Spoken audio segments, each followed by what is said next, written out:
All right, in this video, we will cover a new lab. All right, this is the NSL KDD lab. So NSL KDD is a data set that has been created for network intrusion detection. So in another video, I will kind of describe a little bit more of the details of the lab, but in this video, I'm just going to focus on the code and solving this with Tensorflow and with a GPU box. So this is our big data lab. Then the data set that we're using has over 4 million records. All right, so that requires, so we will not be using this, solving this one with Weka, obviously, because that would run out, Weka would run out of memory. And we benchmark this with sklearn, which is also slower. And so this is a perfect example. We have 4 million records, so that certainly I would describe as type of big data. And so we will look at several things, several considerations now that we have. Since we have big data, we're going to do batch processing with Tensorflow, so that will be new. The code will be very similar to the code we've had for Tensorflow in previous labs, like the one we had for the malware analysis lab. All right, so the code will not change considerably. It'll just be a few additions now for big data. But in essence, as I said, this is network intrusion detection. So there are about 40 features. These are network features coming from packet headers, the IP header, TCP header. So those features, we won't extract the features from the raw data in this lab. It's 4 million records, so we already have the the data set. The data set has basically the labels, which are either normal traffic or attack. So there's more than 20 different attacks there, like denial of service attack or session hijacking, those kinds of things. So what we're going to do is, this is a choice, right? You could have multi-class problem where you have one class is the normal traffic and then many classes that are individual attacks, and you'd have a very imbalanced data set. But we decided to make it balanced, so we took all the different attacks and basically just pulled them together into one single class called not normal or attack, and then everything else that's normal traffic, like web browsing or something like that, that is just one category. All right, so this is a two-class problem basically, and we have about 40 features, which are the regular, as if you look at the IoT devices lab, for instance, very similar types of features as those. All right, and so, but as I said, this is big data, so it's about over 4 million records, and so we have to do some additional things. All right, so I'm already logged into my computer here. This is one of our GPU boxes here on campus. We will also do this with AWS and just show that those are also GPU boxes. The idea, GPU boxes, they're Linux boxes as well, so you log in just like you do normally.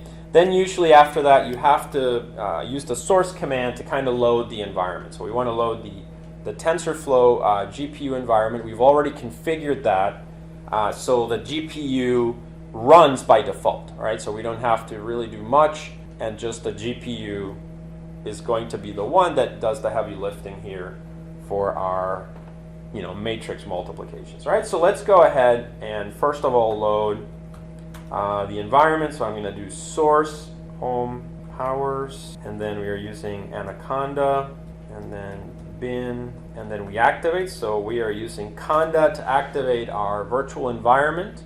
All right, so activate our environment is called tf-gpu-cuda, and I recommend that you do something like this. So this is, if you don't know what Conda is a program that you can use to upload several versions of let's say like programs. So you can have Python 3 in one environment and then Python 2.7 in another environment. So it's very useful in that sense, and it allows you to configure things by default. So you only use specific libraries, GPUs, etc. So in our case, we are loading this environment.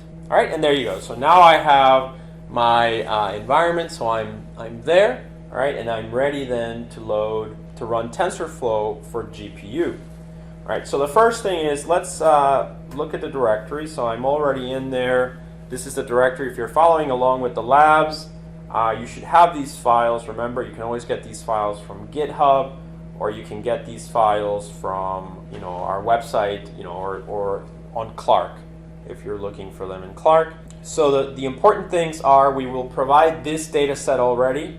This is a really large data set, so we didn't really want to have you do too much processing on it, since the learning objective of this lab is really to be familiar with the big data issues. So we've taken care of a few of the things. So the other important script that you need is this one, KDD tf.py. So that's obviously the TensorFlow script. So we provide this starter code for you to do. So again, the lab here, also the code, I've already explained this in the lectures, right? So if you're following along with the book, this is in chapter 4 towards the end.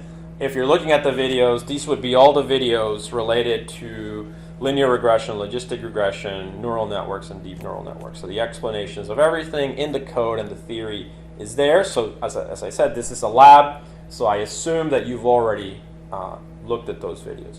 And today I'm just going to focus instead on the code itself. All right, so let's go ahead, and the first thing we can do is we can look at the data set. All right, so I can do something like cat kdd cup, all right, and we can just run it, and you can see there that's our data over there. You can see ICMP packets, TCP packets, the product, the services like HTTP are there, and individual values, and features to use. Okay, so that I'm going to kill that. All right, so I'm going to do it clear. So that's the data set. If we want to visualize the number of records in the data set, we can do something like wc-l and then kdd cup, all right, CSV, and then so according to this, we have about 4 million records. All right, so 4,898,431. All right, so that's a good size of data. So that's a good size of data there. So now the next step is we are going to look at the script. So I'm going to open up the script, and I'm just going to modify it a little bit as we go along. So we're going to open up kdd_tf.py. Keep in mind you can use any editor that you want. I just happen to be used to Nano, so I always use that. Now you can see here these are the libraries as usual. Import TensorFlow as TF, NumPy, Pandas, and then a few other things. Gen from text, right, which we've used in the past for loading data. sklearn, we're still using the metrics from sklearn. That's just a choice. We built that nice function, so we've been using it quite a bit. Matplotlib is also there, all right, which we will be using for graphing purposes. All right, so let's look at some of this information here.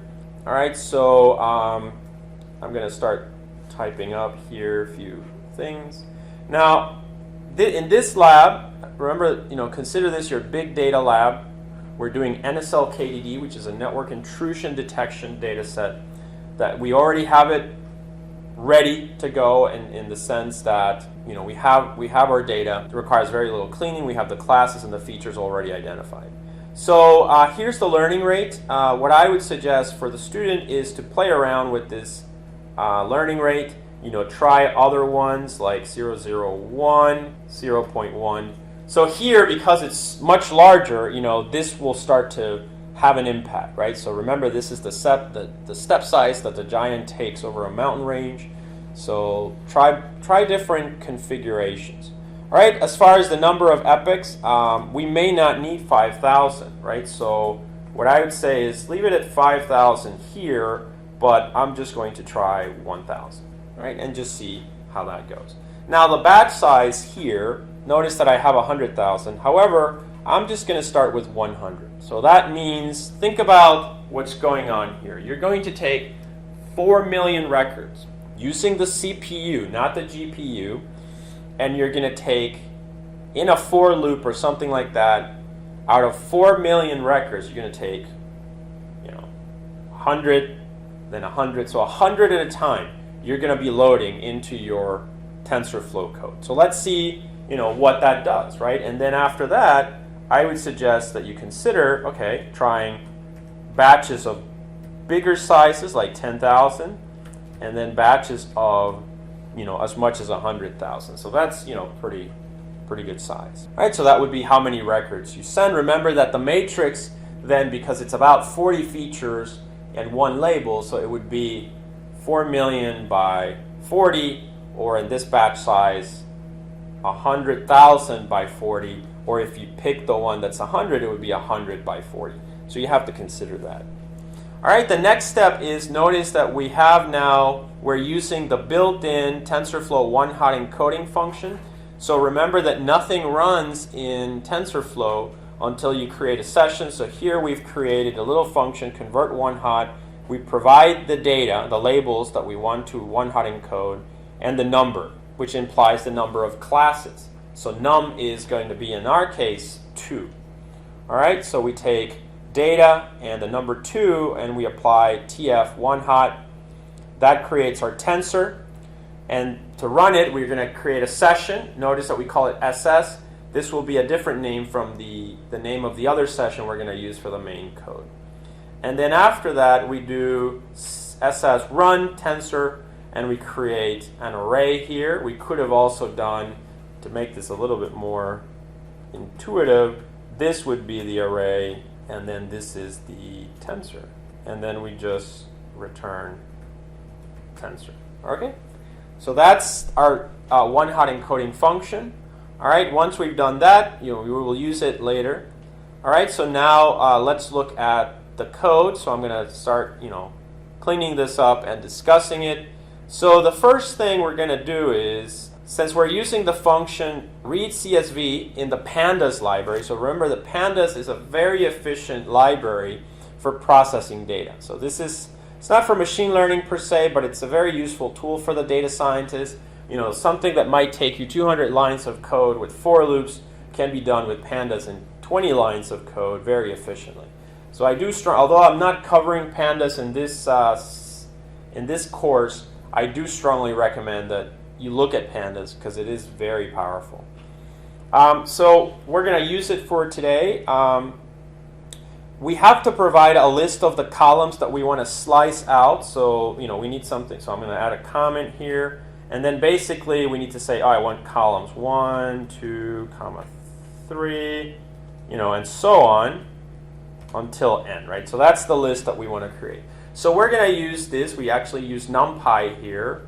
And we say numpy a range. And we specify that we want to range from to 41, right? So that should be to 40 here, right? And so we have that range, and that's in a variable called feature call. It's just a list that we are using, okay?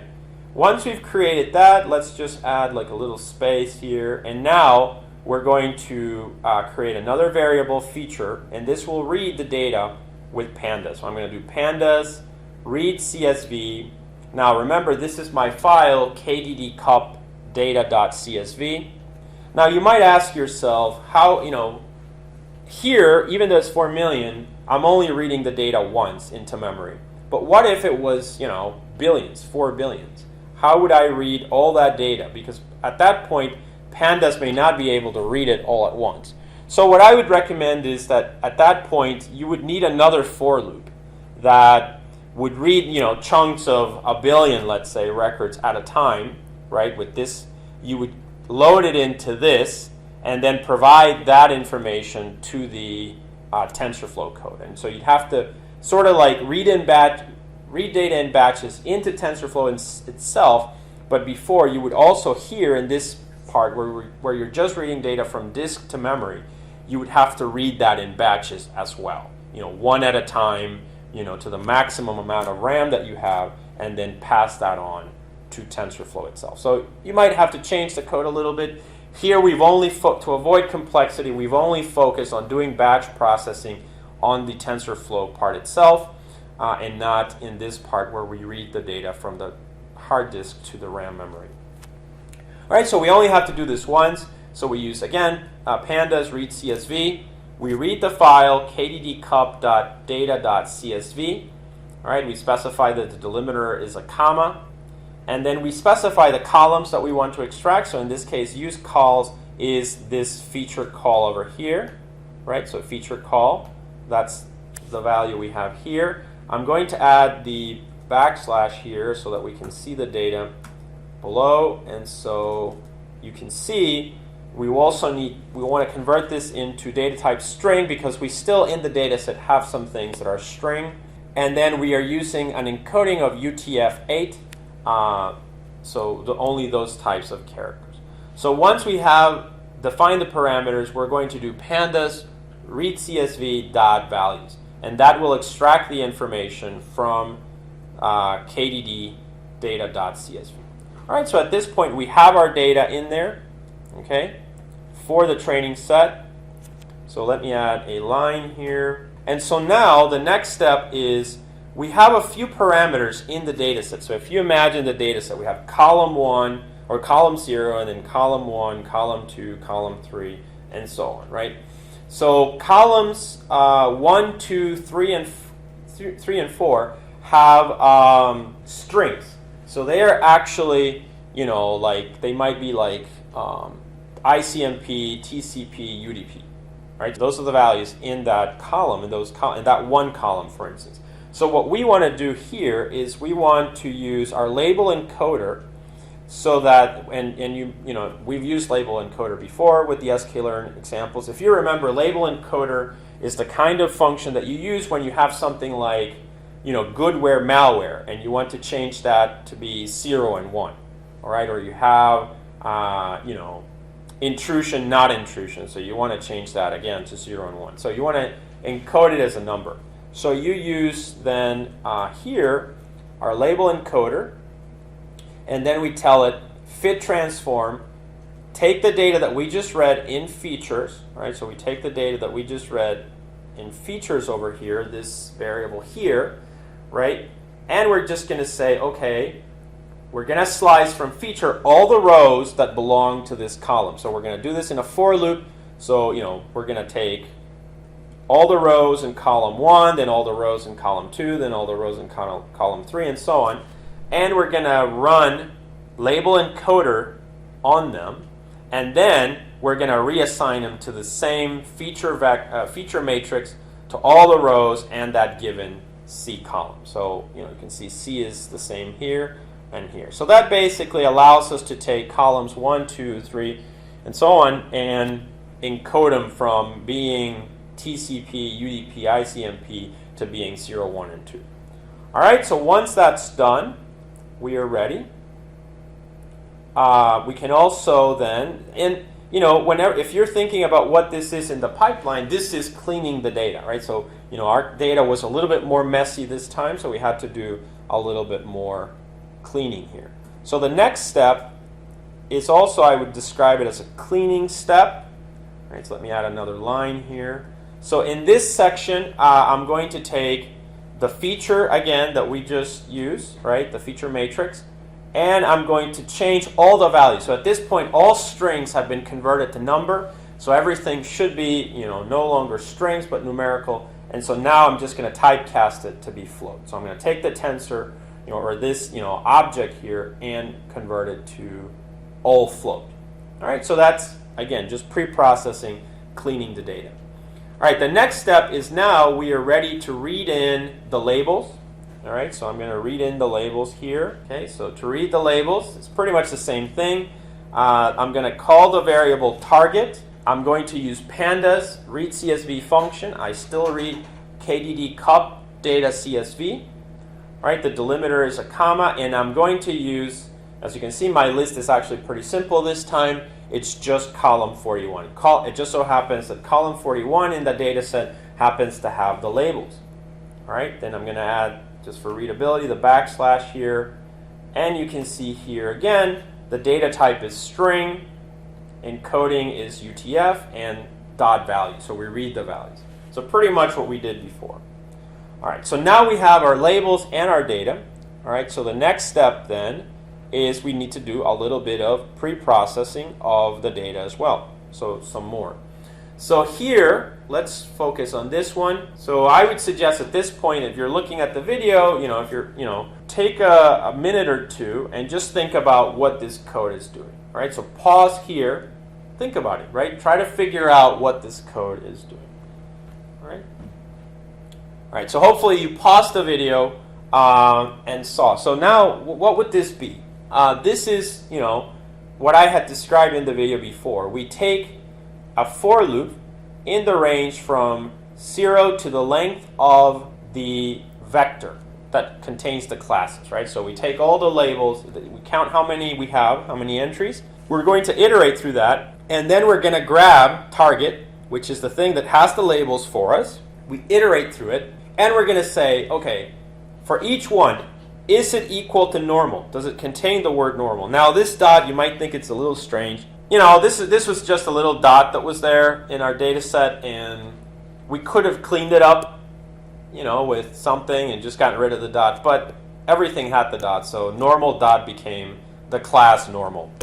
All right, so anyway, so if we do, in this for loop, we are comparing each target to see if it contains the word normal. If it doesn't, that means that the class that it has is actually an attack. So it's going to be like denial of service, or it's going to be redirection attack, or ARP poisoning, or some kind of an attack, right? And so we decided at the beginning, as I said in the video, that we were not going to do too many classes. Instead, we just wanted to have two classes, either normal traffic or abnormal traffic, like an attack. And so every single one of these entries that says denial of service or something like that will just be changed to the word not normal. All right, and that allows us to change our data set and make it a two-class problem. Okay? Once we've done that, the next step is to do the normalization. So we're going to do our normalization here. All right, so we normalize the data. So we're going to take, again, we're still in the cleaning and pre-processing stage. We use standard scalar, SC, right? And then we fit the data into this feature set. So remember, this is when you have your X matrix and you're taking, when you have features that go from 0 to 65,000 and other features go from 1 to 3. So you want both of them to be in the same range or scale. All right, so we fit the data, and then SC transform of feature creates our new vector, and let's just call it normalize. So it's going to be feature underscore normalize. All right. Once we've completed that part, we can go to the next part here. And now we have our original target, right? This one that now contains only the words normal and not normal, right? So we have those two. If you remember, we once again use the label encoder. This time around, we want to take that target and change it from normal to not normal, or from normal and not normal. We want to change it to 0 and 1. 0 and 1.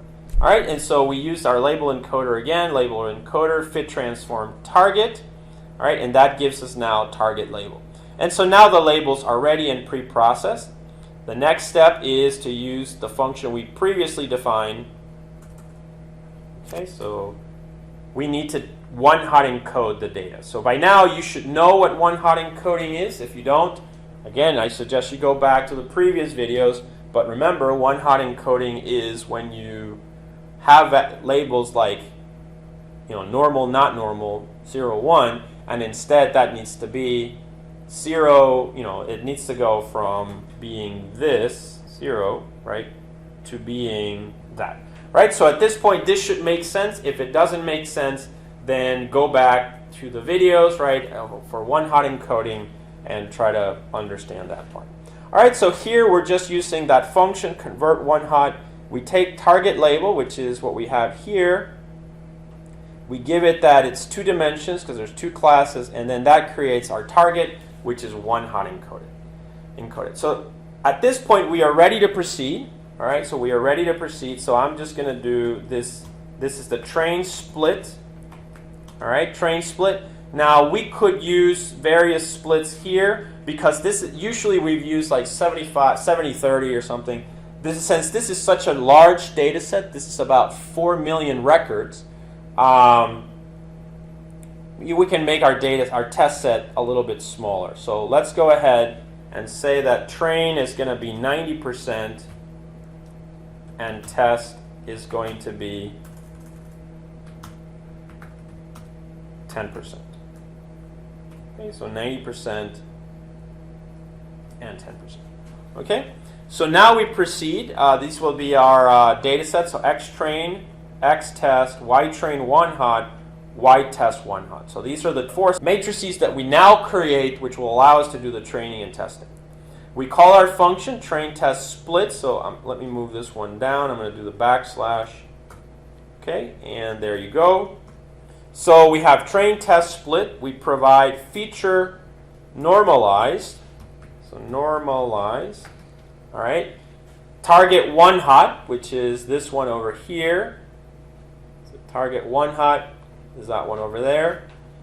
We specify the test size, 10%. Since we're dealing with big data, this would be one point where I would recommend that you try other things. Try, for instance, a split of 30%, right? Or, something like that. And see if that slows down the processing, right? Now because this is big data, you kind of have to consider other issues, and this is important, Is transferring a test set that has 250,000 records is through the network and everything like that, is that a good idea? Does that slow things down on the CPU side, etc.? Okay? But so that's something that I recommend you do. We're going to leave it at 10%. Let me add the backslash here. Okay? And so that's kind of the end. So we do test 10. Remember, random state is to randomize the data. So this is the point. Whenever you get these 4 now, they're going to be randomized, right? So this is the point where you randomize them. So you can try different values here for random state, different numbers like 42, 10, etc. And see if these values actually change anything. They should change the randomization, all right, of your data set. Okay? So we're almost done and ready to do the analysis. Okay, so let's proceed here now to extract. Now, if you remember, when in one of the lectures I talked about A and B, this is a place where using A and B is very useful, right? So A and B is for extracting the features and the columns. So if you remember, X train has the number, has the train set, right? X train. So you want to know the number of features. So you take X train. So this should return about 40 because it's shape 1, right? So it's the shape in the y-axis, if you will. So this is the features, which should be about 40 features or so. And go ahead and print this out, so that you convince yourself of what it is. Now this one over here, B, is the number of columns, right? So this is the number of columns. So columns, all right? So this is going to be, you take the Y train 1 hot, and you take row, the first row basically, and so then you calculate the length. So that should be 2 because we know that there's only 2 classes here. All right, so that gives us our parameters A and B. Then after that, we just have, I'm not going to describe this function anymore. You should know by now what it is, right? This is our print stats metrics. Remember, it takes Y test and Y pred, right? So the real labels in the test set and the predicted labels from the test set using the model, compares them and gives you everything: confusion matrix, precision, recall, and so on. Now, we're going to talk about the batch size now, and that's an important parameter. All right, so I'm going to go down here. Okay, so we talked about print stats metrics. That's taken care of. Should be pretty clear to everyone. Then we are ready to talk about the model. Okay, so we're ready to talk about the TensorFlow model. Now again, this is, we're basically using the same code that we use for the malware example. So, which is what I was saying, that once you know basically how to do one deep neural net, you really don't have to change that much. Now keep in mind, we're not doing convolutional neural networks or RNNs or anything like that. If we were doing those techniques, they would require a little bit more changes. But in our case, we're just building simple neural networks or deep neural networks of 3, 4, 5 layers. And so in that case, we don't really have to change much except the architecture. So we already built this structure that we want to use. Remember, whenever we want to use different layers, right, we have this nice built, this function that we define, right? If you don't remember again how this function works, I suggest you go back to the lectures on chapter 4 and also the previous labs. So I'm not going to spend too much time on this. By now, you really, if you're here, you really should understand this one. But just quickly, remember that the layer is basically the function that allows you to do this. But it is so general that you can apply it when you have other layers, right? So if this is your first layer, then this is hidden layer 1. And then if you're going to create an architecture, you're going to do maybe a second layer, layer 2, which is MH1 plus B, right? So remember that this is how deep neural networks work. So you have the original X, you have a mapping with a weight vector M that creates H1, and then H1 is the input to the next layer with another weight vector that produces H2. Right? So remember that that's the key function that's taking place here to do that mapping. Just one of these mappings is done between one layer and the next layer. So that's really the logic. All right? And so really quickly then again, remember the inputs are the previous layer, right? The data, the shape of the weights, and the bias. So we have, you can play around with these parameters, but we have basically a standard deviation to use with our random normal initializer, all right? And that's W init, which whenever we create our W will be the input that we have here, W init, okay? So we do the same with bias. This is basically a constant of all zeros, and when we define our B or bias with the functions get variable, which I've already described as well in previous videos, that gives us, we use that initializer, and we specify the shapes, right? So the shapes of this, okay? And then that just creates our matmul function, input times W plus B, and we pass that through an activation function called ReLU, which I've already discussed as well in a previous video. All right, so that's our layer, and then here really, this is where we define the architecture that we want to use. Now keep in mind, XTF is the input data, right? So we already specified that each vector is of size 40.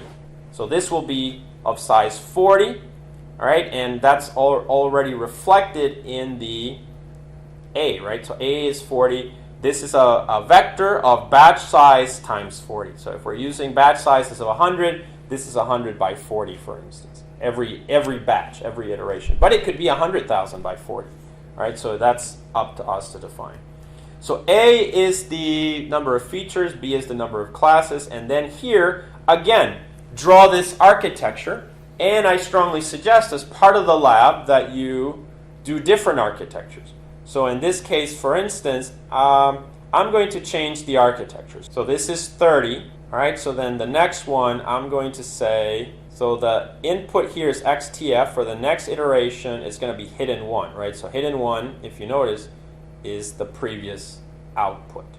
So the input to the next layer is the previous output, right? And then this layer produces this output, which becomes the input to the next layer over here, so hidden 2. So let me change this. If we know that it's our original one is 40, I'm just going to make this 40 as well. So I'm going to keep all consistent at 40. So this is 40, so that means that this one is also 40. So I'm going to make this one 40, and then this is 40 because the bias is 40, okay? Remember that the bias should always match this parameter here. All right, then I'm going to do this one, and this is 40, and I'm going to make this one 40 as well. But then here, and as I said, I'm just playing around with the architecture. You could try the architecture I had before. So now let's try this one. So this one has to be 40 because it has to match with the dimensions of the previous layer. But here I'm going to make this 20. So I'm going to compress it a little bit. Whenever you compress something, it forces the algorithm to learn with less. So you should think of it that way. So because this layer is 20 now, then the bias needs to match it. So that's going to be 20. All right, and then the last layer, hidden output, needs to match the previous layer. So then this needs to be 20, and this 20 will be mapped to just B, where B is just 2. All right, and as I said, this is just a different kind of architecture. I suggest that at this point you try to draw this architecture by hand, and you should be able to visualize what it looks like. So that's the architecture, and that's pretty much all we have to change. So not much to change there. All right. Then these functions are exactly as we had them before. We have our loss deep now. Remember, we use the built-in loss function, softmax cross entropy with logits. Okay, we just specify these parameters. All right, so we specify logits is output.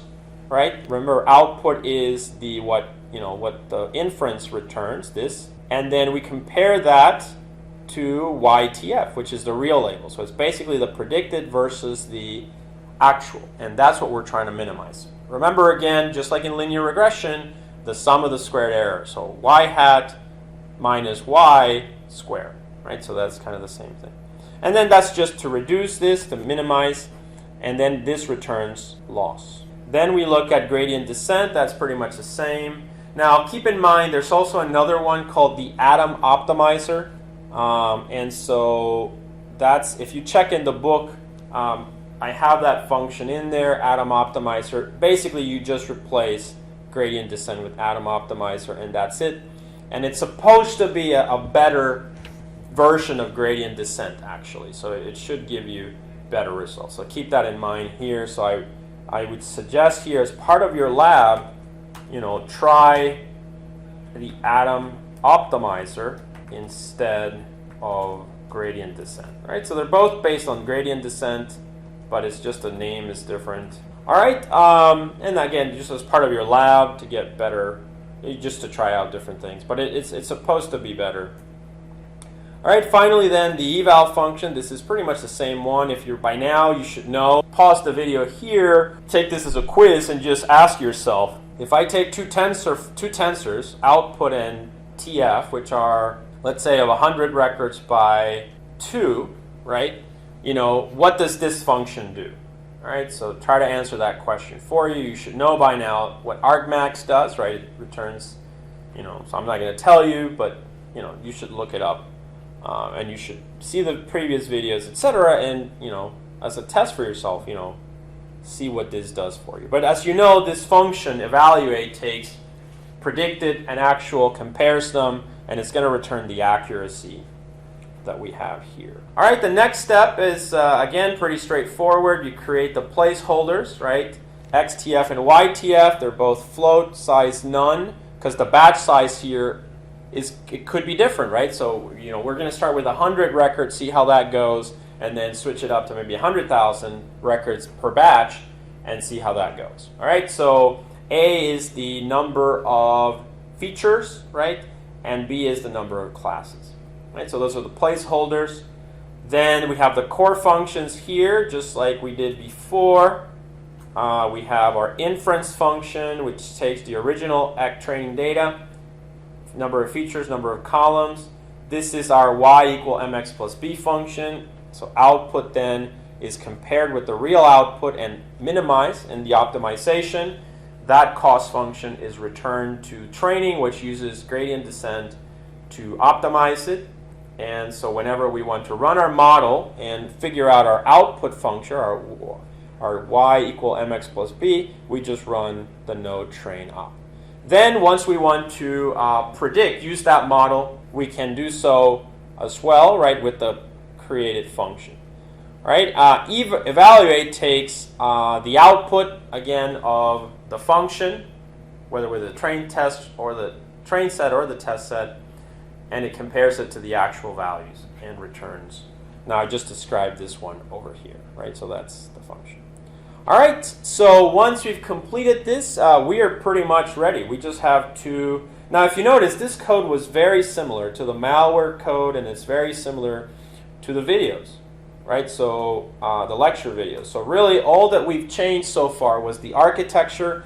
This time around, we had an architecture. I didn't change the number of layers. Actually, I still use the layers. I do suggest that in your lab, again, try fewer layers, right? So just try 2, see if you can figure that out, how that should work, but just try fewer layers, all right? In the book, I also have an example of 2 layers versus like 4 layers, but you might imagine you just get rid of the ones in the middle. All right, so that being said, we are ready to create the session. Notice this is a different session. We run init, which initializes all nodes in the computational graph with their data types, etc. YP metrics, we've already discussed this in previous videos as well. YP metrics just uses the argmax function to convert the output, the predicted y-hat function, from 1-hot encoded to not 1-hot encoded. So if you have 0, 1, 0, what is that? That is just 1. All right? So now we've completed that. Now, in a previous example, we actually ignored these 2 parameters, but this time around we need them. Given that we have, over 4 million records, it's kind of a big data problem here, we want to read our data in batches. And so how do we do that? What we're going to need is we're going to figure out, first of all, the number of samples in the train set. So we're only going to read the train set in batches here, not the test set. So we're going to take x train, right? And we figure out its shape 0, which is the x dimension. So that tells you how many rows there are, and that basically translates into how many samples. So we got the number of samples, and then we do a little math here. So we take the number of samples and we divide it by the batch size. So if we define a batch size of 100, imagine you have 4 million, 4.8 million divided by 100. So that's going to be a lot of batches. All right? If we took 4,800,000 samples, we divided by batch size of 100,000, then we're going to have fewer batches, right? So you have to think about how much memory you can send through the network. This computation gives us number of batches, which is what we want, all right? So if you want to convince yourself even further, go ahead and add like a print of num batches so that you can see the actual value. All right, and as you can see, that is it.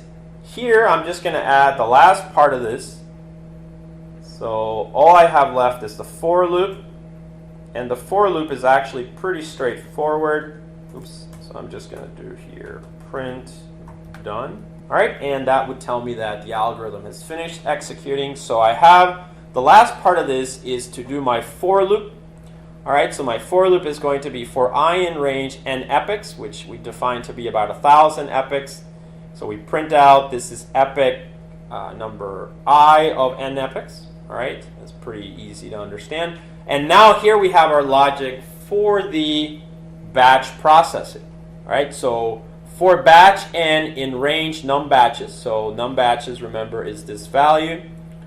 Currently, we have a lot of batches because our batch size is only 100 samples. All right, so given that, we're going to calculate standard and n. We've already discussed these in the lecture, right, if you remember. So that's the first batch is 0. So then it would be 0 times batch size, which is 100. So start would be 0. And then n would be 0 plus batch size, which is 100. So n would be 100. So that means we are going to slice from 0 to 100. Next iteration, batch n is 1. So that would be 1 times batch size. So that's 100. So start is 100. And then n is going to be 100 plus 100. That's 200. So we slice the next batch from 100 to 200 and so on. The next one from 200 to 300 and so on. All right, depending on the batch size that we define. Right. Once we have that, we can proceed to train our model. So very easily, we can do session run. Remember, this is what we run the session. We only need to run train op. All right, so we run train op. We provide the feed dictionary. right? I've already discussed what the feed dictionary is. Way to pass our data. And notice here, we are passing our data to our nodes XTF and YTF.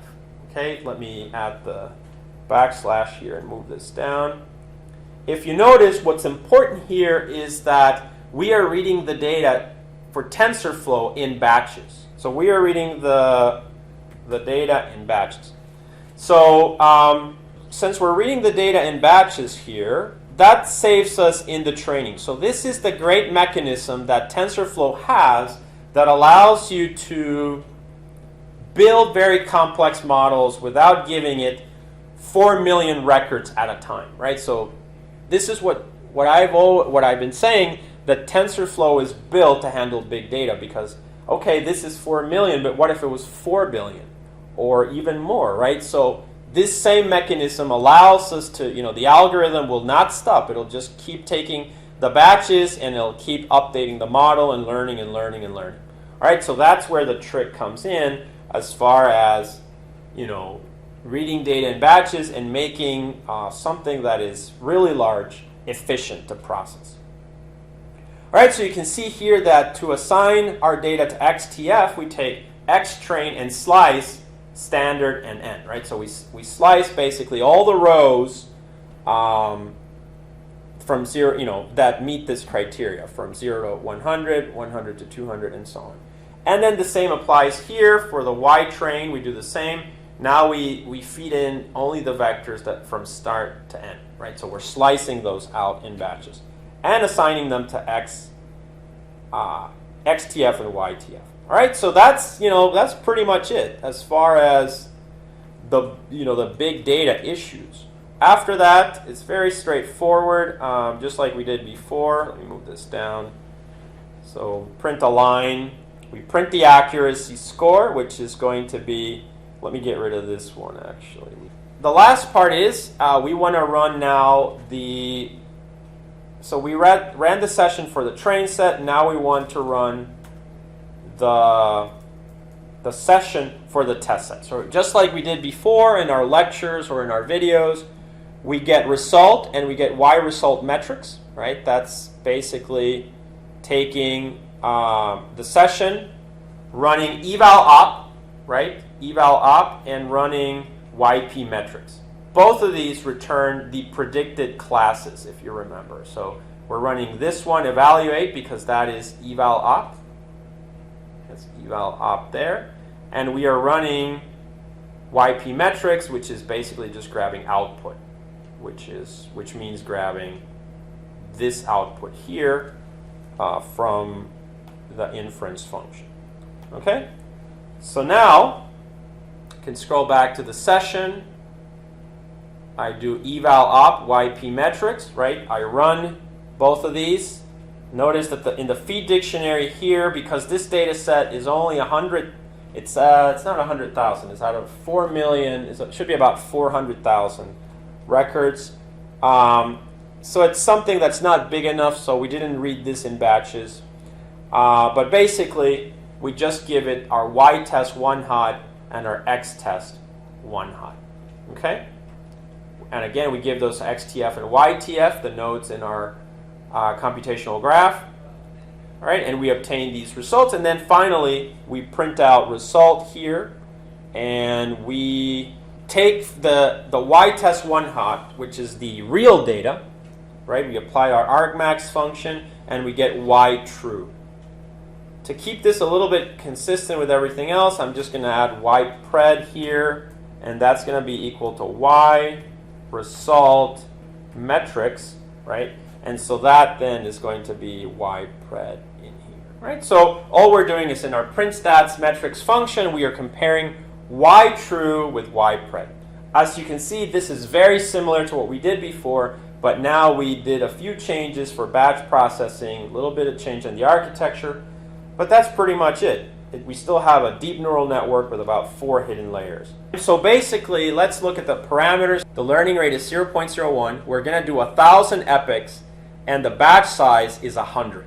Right? So let's see, for the training set, let's see how this performs. So now I'm just going to run my Python. Right? So let's do Python All right, seems to be doing its thing.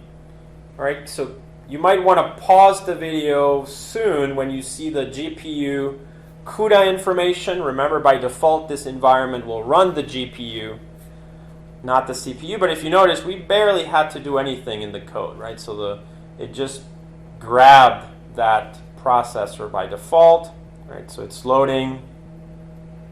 There you go. So it did the calculations and it did everything. All right. So the TensorFlow has finished. The code finished. This is it got to its epic 999 out of 1,000, right? So it has completed the training, and then now we can do the analysis of the results. Again, these are just the same performance metrics that we've been using. You can see the accuracy is basically 100%. You can see in the confusion matrix, out of almost 400,000 test samples, right, that we have here, a lot of test samples. A lot of them were correctly classified, right? So if it's out of 97,321, there were only 109 misclassifications, and then out of 392,522, there were only 149 misclassifications, right? So we had a total of 489,000 samples in our 489,843 samples in our test set. So you can see the precision, recall, and F measure are really good, almost perfect. This was obviously a very easy data set, just kind of for academic purposes, for big data analysis. But obviously with more complex data sets, you might expect results that are not this good.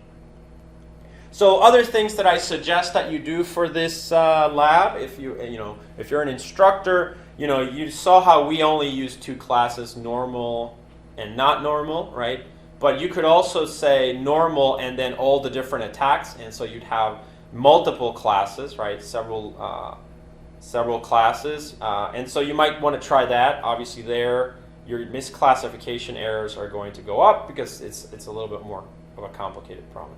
But anyway, that concludes our big data NSL KDD lab. This was again for intrusion detection between normal and attack network traffic, right? So that's, as you can see, it does pretty well, and that concludes our video.